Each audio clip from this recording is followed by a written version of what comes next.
In this example, so we have a resistor and inductor connected in the series, okay, and we have capacitors and another inductor connected in the series as well. But then this branch and this branch connected in the parallel and then to the AC source here. So we know that the maximum voltage, right, equal to the 200 volts and okay, the sine omega t. So we know the angular frequency as well. Okay, so answer the following questions.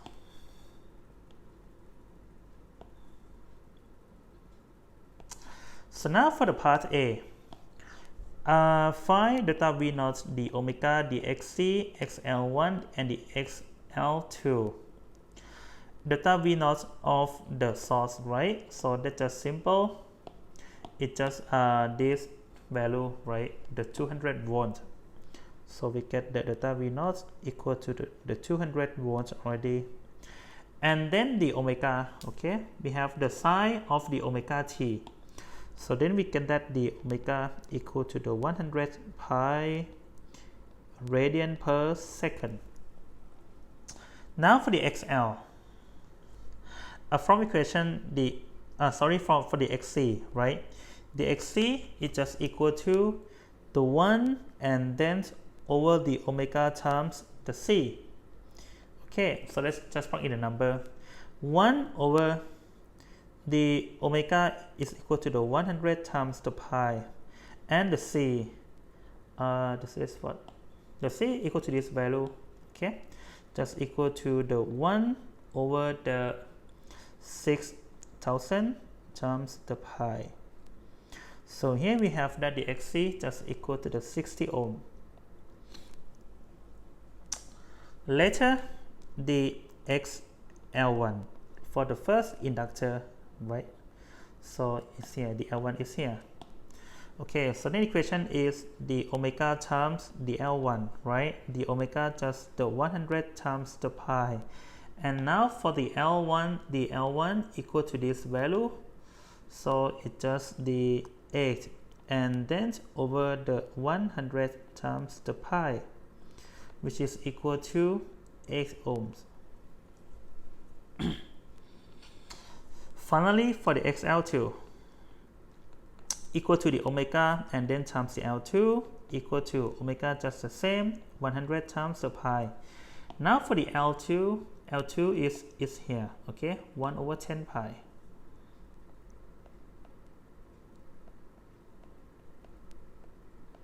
So it's just equal to 10 ohm. Okay, easy, right? So just easy. Part B.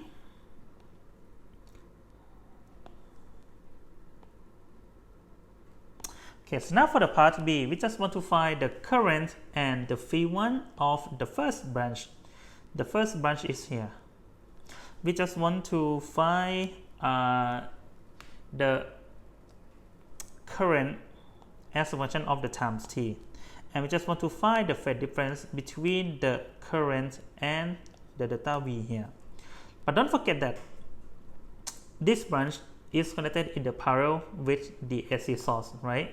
It means that the potential difference across this branch must be the same as this function here. Okay, so let's consider the first branch. The first branch is connected in the series between the R and the L1, right? So now for the series combination, we can find the amplitude of the current to be the I1, okay? The I1 just equal to delta V naught and then over the C1. Delta V naught we know already equal to the 200 volts, but the C1 we don't know, okay? We don't know the C1. The C1 is going to be the impedance for the series combination. So we need to find the C1 first, okay? So then from the series combination, we say that the C1 equal to the square root of the R square and then plus the XL minus the XC square and then square root totally, okay? For the first branch, we don't have the capacitor. It means that the Xc just equal to the 0. And then here we have the R equal to what? 6 ohm, right? Equal to the 6 ohm. We have the R here equal to the 6 ohm, so we have the 6 square, and then plus the XL1 square, the 8 ohm square. Okay, so we have the 6, 8, and then 10 ohm for the answers. That's be the C1. Okay, so now we know the C1 already. We can just plug in this C1 into this equation. So we have the 200 volts and then over the C1 equal to the 10. So then finally we get that equal to the 20 ampere. That's to be the current in the first branch. Okay, the amplitude of the current in the first branch here. Okay, so now find the phase, right? Find the phase phi 1. Okay, of this one. Again, we can use equation. We can use the phi 1, right, equal to the arctan of the XL minus the XC and then over the R to solve for this. The XC equal to the 0, so then equal to the arctan. The XL should be of the XL1 equal to the A, right? And then over the R which is equal to 6. So then we have that equal to the 53 degree. Okay, that's be the phase difference between the current and the delta V. Okay, so now you can see that we have the phi 1, right, to be the positive. So if we just go back and look at the RLCs in the series, right, so if the phi 1 in the positive is positive, it means that the phase of delta V is leading the phase of the current by phi. So then here we have that.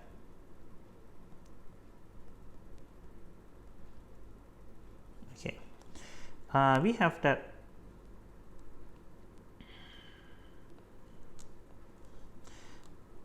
this will be the I1, right? The current through the first branch, the amplitude of the current through the first branch, and delta V naught, the amplitude of the potential difference across the first branch, and then this angle equal to the 53 degree, which is the phi 1. Okay, so here we can just write down the current I1 as a function of the time t as okay. Okay, so let's consider this.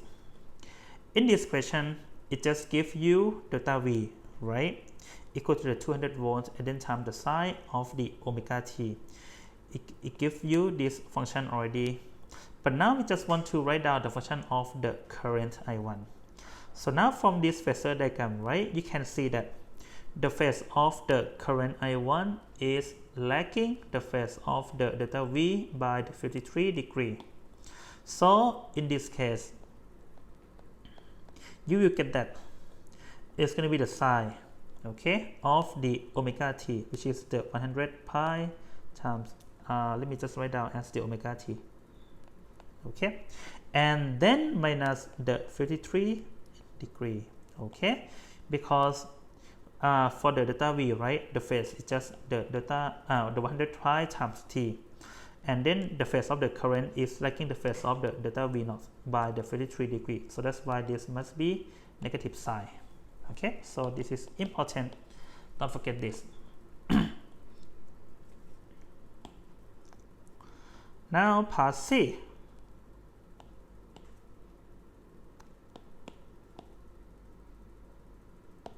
Okay, so now for the part C. Let me add page first.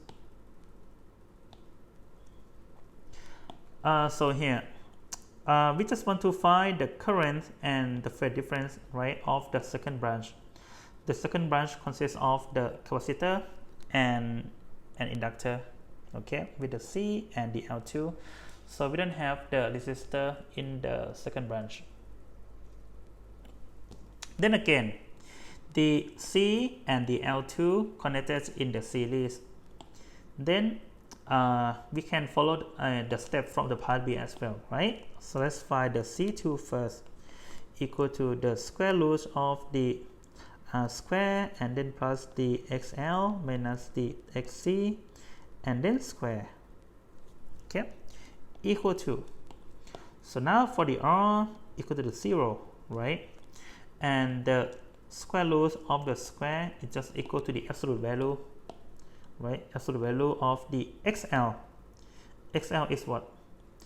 Should be equal to the 10 ohms, right? Because right now we're talking about the second branch, so we'll use the number 2 here, equal to the 10 ohms. And then minus the xc equal to the 60 ohm. And then equal to the 50 ohm, right? That's going to be the C2. So then here we can get that the I2, the amplitude of the current through the second branch, right? It's just equal to the delta V naught and then over the C2, which is equal to the 200, and then over the 50, which is equal to the 4 ampere. That's going to be the I2.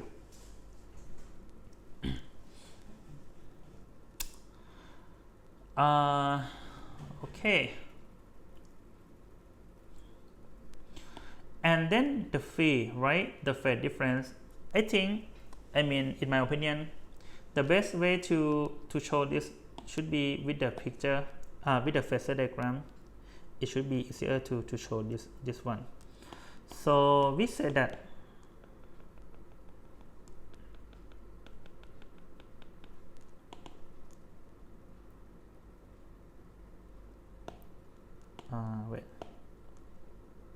okay, so this will be the I2, right? The I2 here, okay. And we say that the delta VL just point to this direction. This will be delta VL2, and we say that the delta delta VC just point to this direction. But don't forget that delta VL2, right, just equal to the I2 and then times the XL2, which is equal to the 10, okay. And delta VC here just equal to the I2 and then times the XC, which is equal to the 60, right? So now from this diagram, right, you can see that delta VC is greater than the delta VL2, okay. It means that the phasor diagram can be written down as here, right? So this is going to be delta V naught, right? This is our delta V naught equal to delta VC and then minus delta VL2. Okay, so this is what we get, right? And okay, so let's just put in the number. We have the I2 times the 60 and then minus the I2 times the 10, right, which is equal to the 50 times the I2. So then again, right, this 50 is going to be equal to the C2 that we have found already. But the thing that I just want to emphasize about this one is that the phase of delta V naught is lagging the phase of the current by 90 degrees. Okay, so that's going to be the point that I just want to make. But then again, right, we know that delta V is just equal to the 200 volts and then times the sine of the omega t. Okay, the phase of delta V here just equal to the omega t. So in this case, it means that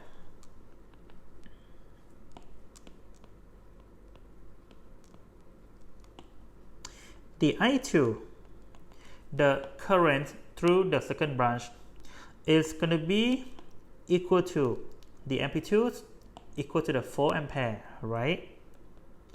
And then times the sine of the omega t and then plus the 90 degree, okay, and then plus the 90 degree, because the phase of the current is leading the phase of the delta V by 90 degree.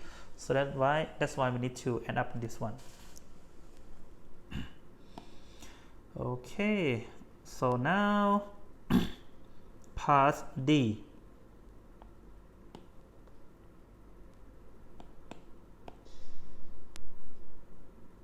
Okay, So now we just want to find the current and the phi of the whole circuit. So this phi is going to be the phase difference between this current through the whole circuit and delta V of the circuit here, right? Okay, so let's look at this circuit again. We have the first circuit, right, and then the second circuit. The first one and the second one are connected in the parallel, right? Connected in the parallel, and then parallel to the AC source as well. Okay. So now for the parallel combinations, it means that the potential difference across each circuit must be the same, right? So now to write out the phasor diagram, I just want to make delta V0 to be the common variable. So it's going to be the horizontal axis here. This will be the delta V0. Okay. Now for the first circuit, right? We said that the I1 is lagging the delta V0 by the 53 degree. So in this case, it means that the I1 just point to this direction, and this is equal to the 53 degree, right? Where the I1 equal to what? I1 just 20 ampere. Okay, 20 ampere. So let me just write down here to be the 20 ampere. And then the I2 is leading the delta V0 by 90 degree. So we have I2 here, right?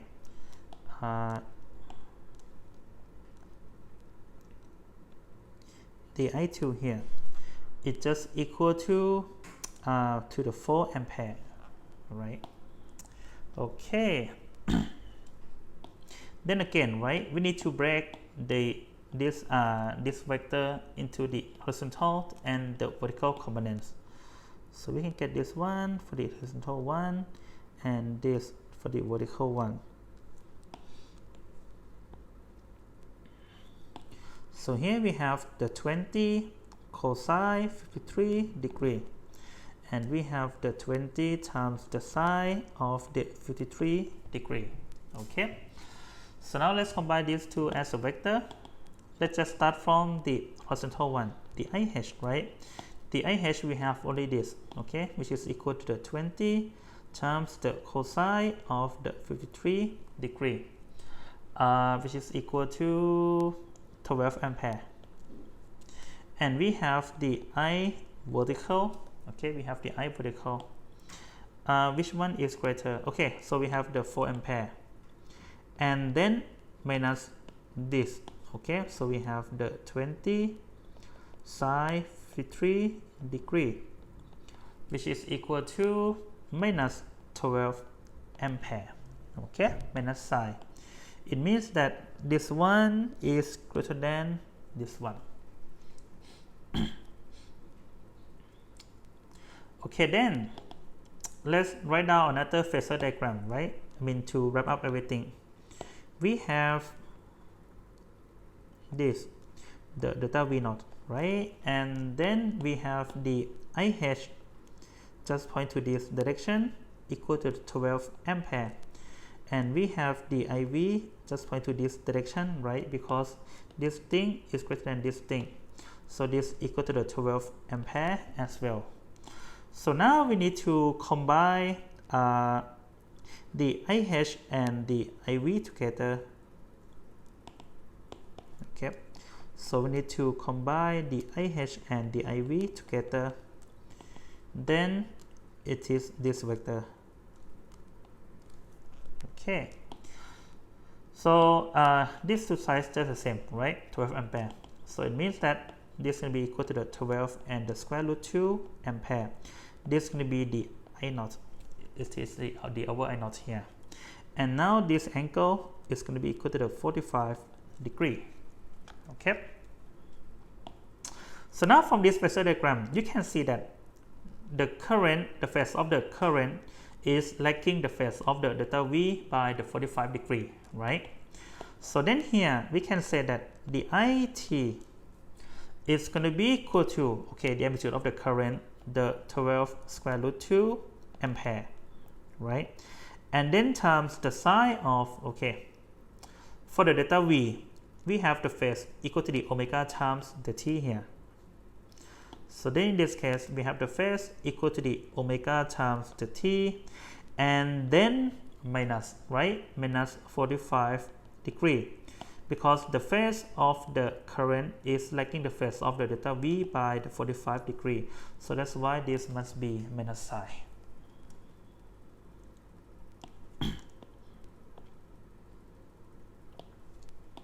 Okay, easy. Let me just emphasize one thing. We said that this current, right, is going to be the current for the whole circuit here. Right, it's going to be the current for the whole circuit here. And then the current to the through the first branch equal to the I1. And the current through the second branch is just equal to the I2. Okay, so then from the Kirchhoff, we can say that the current I for the whole circuit equal to the I1 and then plus the I2. So you see, we can still apply the Kirchhoff to this example. So the IT equal to the I1 and then plus the I2. So don't forget that, I mean, when I wrote down this one, right, it's with the current depending on the times t. It's not the amplitude of the current, okay? It's not the amplitude of the current, it is the current depending on the times t. Okay, part E, right, part E.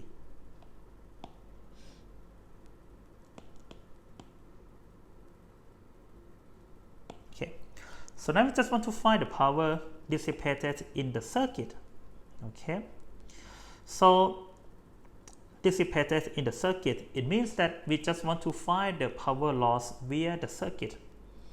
But now in the previous example, right, we know that we don't have the energy loss via the inductor and the capacitor. We just have the energy loss only via the resistor, right? So in this case, to find the power loss via to find the power loss in the circuit, right? So we can find the power loss via this resistor, okay? Or we can just look at the whole circuit here and then compute the power loss for the whole circuit. So the answer should be the same. Okay, so let's look at the method 1 first.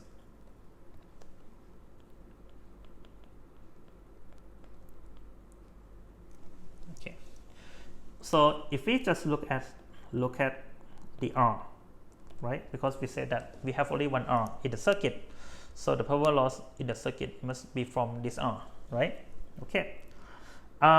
Equation from the R, it is what? It is this one, right? The average P equal to the I loop mean square and then times delta V loop mean square. Or we can just use the 1/2 I naught times the delta V naught as well, because the phi here just equal to the 0, right?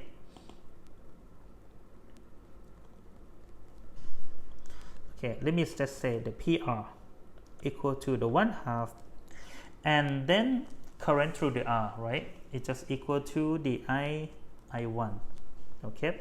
Current through the R equal to the I1 here, equal to the I1 here.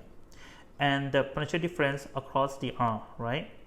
Just equal to delta VR. But then delta VR, we don't know, right? We don't know delta VR. But what we know is, we know the I1 and we know the R. So then I can use this relationship. We said that delta VR equal to the I1 times the R, right? Equal to the current, the amplitude of the current to the resistor, and then times the resistance. So here we have that equal to 1/2 and the I1 square, then times the R. So let's just put in the number. The I1 is what? Is 20, right? And square. And then times the R is 60. Okay? So we get the 1200 watt. That's be the answers. Okay, this is for the method 1. So we just look at for the R. But then how about if we look at the whole circuit, okay, if we just look at the whole circuit here, it means that we just considering the whole circuit here, okay, then it means that we need to use delta V of the whole circuit, and we need to use the I for the whole circuit, okay, and the phase difference between this I and this delta V of the whole circuit as well. So now we said that, okay, the P of the circuit, right, equal to the 1/2, okay, we have the I naught, delta V naught, and then times the cosine phi.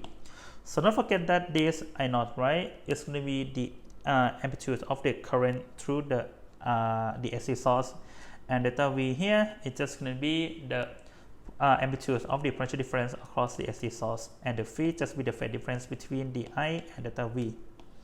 So we have the 1/2, right? What is the I naught? The I naught is 12 square root 2.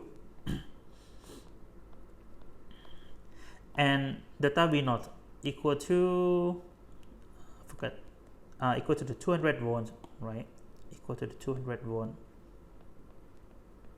And then times cosine phi, the phase difference between these two, right? Equal to the 45 degree. Then times cosine of the 45 degree. So then here we get the answer equal to the 1000 and the 200 watt as well. So now you see, you just got the same answer, right? Okay. Then how about if we look at the first branch, okay, because the resistor, right, is in the first branch, so it's making sense, right, to look at the first branch here. So it means that we need to use the I1 and the delta V here, so we can use the same, because I mean the delta V across this one, right, just equal to across this one, and then we need to use the phase difference between this I1 and this delta V. So here we have, okay, so the P of the first branch equal to the 1/2 the I1. So let me use delta V naught, right, because delta V naught and delta V1 just the same thing, and then times the cosine of the phi 1, okay, equal to the 1/2 the I1 is equal to 20 ampere, right, and delta V naught is just equal to the 200, and then times cosine of the phi 1, the phi 1 equal to 53 degree, okay, 53 degree. Okay, so with this, again, it's just equal to the 1000 and the 200 watt. So the results from these three methods, right, it just emphasizes that we have the power dissipated in the circuit via the resistor only, okay. So that's going to be the conclusion that we can get.